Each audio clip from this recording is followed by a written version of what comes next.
Les événements sportifs sont des rituels maçonniques. Les athlètes suivent un scénario précis. Et Paul le dit lui-même. The sport's rigged, for sure.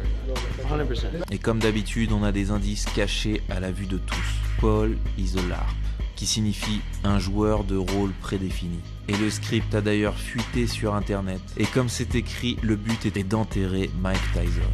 Et on le voit bien, Tyson ne réagit pas, il suit le scénario qui lui est imposé. Alors que Paul suit un rituel maçonnique d'initiation, Mike a plutôt l'air de suivre un rituel d'humiliation. En particulier avec ce plan sur ses fesses, qui rappelle l'humiliation de John Cena aux Oscars. Puis on a le jet maçonnique sur la droite. Les deux personnages sont des francs-maçons et les signes maçonniques ne manquent pas. Œil caché, doigt du silence, corne du diable, 666. Pendant son entrée, Paul porte une veste avec le logo de la société secrète Skull and Bones.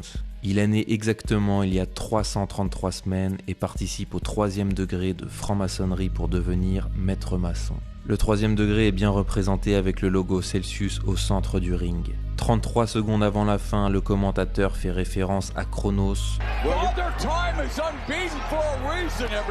en citant le père du temps. Chronos est souvent représenté en train de mordre un enfant. C'est pour ça que symboliquement, Mike Tyson mordait son gant tout au long du match. Les rituels maçonniques utilisent des gestes précis. Et quand l'apprenti est enfin prêt, il prend une posture avec son maître qui rappelle celle de la fin d'un match de boxe. C'est pour symboliser la transmission de leur secret.